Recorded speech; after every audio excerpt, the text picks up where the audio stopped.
They're literally like, they won't let me not wear a mask in Walmart, and I just want to go in Costco and cough on you. Do you get the sense that is it that they want to spread COVID? Is it that they feel it's their right to spread COVID? Is this like a measles blankets thing?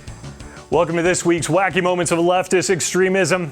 Ah, yes. To the media's leftists, it was the end of the world this week. Doomsday is upon us.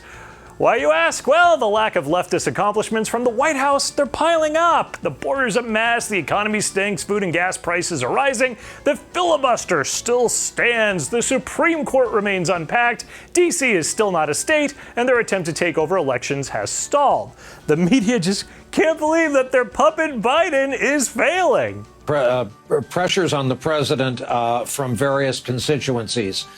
Put less classily, a lot of people would like to see him start throwing punches, kicking ass, and taking names. Yeah, Biden throwing punches. My guess is he'd take a swing, miss by a mile, and fall over the buffet table, probably knock over his favorite flavor of Jell-O, and then he would even be more upset than Lion Brian. But you see, if you don't listen to these leftist media types, it will bring about the end of democracy. More than 100 scholars who study democracy for a living have issued a frantic warning. They write that anti-voting initiatives are transforming several states into political systems that no longer meet the minimum conditions for free and fair elections. Hence, our entire democracy is now at risk. And time is not on democracy's side. This morning, our entire democracy is now at risk. History will judge what we do at this moment. Those words from 100 scholars as they watch what is happening across the country. We have seen over 100 scholars put out this statement warning that these Republican states are being transformed into, quote, political systems that no longer meet the minimum conditions for free and fair elections. They conclude by urging lawmakers, in this case largely Democrats, to do whatever is necessary, including suspending the filibuster to pass laws guaranteeing the vote to all Americans equally and preventing state legislatures from manipulating the rules in order to manufacture results. Anderson Cooper never did explain how any of these state laws would take away anyone's right to vote, nor did he bother to support his unsubstantiated claim that the measures were designed to in order to manufacture results. But you wouldn't want facts on CNN, they just don't know how to handle them. Instead, let the leftist media spread their manufactured hysteria. When 100 scholars warn that our democracy is in grave danger, we cannot add to the unreality by pretending it's not happening. Led more than 100 scholars of democracy to sign an open letter of their own. Ah, yes, democracy will end unless you listen to these scholars from where again? New America. Ah, yes, that New America. That's a group of partisan Democrats with much of their leadership made up of former Obama administration officials, including their CEO. Now, I wonder why the media doesn't discuss that. They don't want you to know that they're leading you to slaughter, I guess. Just scholars. Hide the truth. You know what goes well with bad leftist journalism? Slanderous statements. So let's head over to MSNBC. Not everyone is created equal is the first commandment of white supremacy. Republicans do not believe that everyone is created equal. They don't? I don't think Lawrence O'Donnell knows too many Republicans, do you?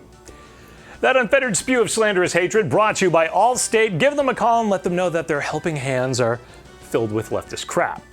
So, how crappy is the left's journalism? Well, this week the American people gained access to thousands of Dr. Anthony Fauci's emails revealing that he knew the National Institutes of Health may have funded gain-of-function research for coronaviruses, that COVID-19 may have come from a lab, and he claimed that masks didn't work. So, of course, ABC's World News Tonight and the CBS Evening News ignored that scandal completely. In fact, on Wednesday, the White House press corps refused to ask Press Secretary Jen Psaki a single question about that bombshell trove of emails. Instead, the left focused on promoting the idea of Democrats killing the filibuster. And so can you explain where those comments came from and why he felt the need to call out members of his own party? It did seem to suggest that he is in favor of filibuster reform and wants to see that move. So why hasn't he been more prominent in calling for that? And is he pressuring Manchin and Sinema to move on that issue privately? I wouldn't say that his comments yesterday were conveying a new position on his view on the filibuster. Now, to be fair, it was on the mind of at least one reporter in the room, but Amber Athey of The Spectator wasn't granted a question during the 42-minute briefing. She probably just didn't submit her questions for approval first. But now that the Fauci emails show that he didn't think masks were effective, and now that COVID cases are down and millions have chosen to be vaccinated, don't think that the leftists want you to give up mask wearing. In fact, on MSNBC on Wednesday, they argued that if you don't want to wear a mask, you have a mental disorder. They're literally like, yeah, they won't let me not wear a mask in Walmart, and I just want to go in Costco and cough on you. Do you get the sense that is it that they want to spread COVID? Is it that they feel it's their right to spread COVID? Is this like a measles blankets thing from like the Puritans? What is this? Why do they seem to want to spread COVID? I go back to it's this mania, right? I mean, there has got to be a mental health explanation for the irrational desire to want to not wear a mask, go to super spreader events, get everybody infected, infect their loved ones, their parents, their grandparents, watch them all die, and then to claim proudly that it is their right to do that it's somehow wrapped in this misguided sense of liberty and freedom. And again, those are the buzzwords, Joy. Liberty. Yeah, freedom. Yeah, freedom, liberty. Those are just buzzwords, huh? Not words used by the founding fathers in the creation of this nation, but hey, these are not concepts that the left is concerned about. They have more pressing questions for this administration, like about that White House cat. A little update on the White House cat, because that's something that's still happening here. Our readers are asking us a lot, so I bet that we are out of time. I'm Eric Shiner for MRC-TV, asking you to visit the MRC Store, get some great t-shirts for the summer season, shirts that will cheese off those sensitive leftists. Also visit MRCTV.org for the latest videos, entertainment, and information that you know that you need. Be sure to like, share, and subscribe to these videos on the social media platform of your choice. Some may let you subscribe, some may strangely knock you off, so you might want to check and make sure you don't have to subscribe again. Check us out. We're available on multiple platforms, and we'll return next week with more leftist lunacy from the Wacky media.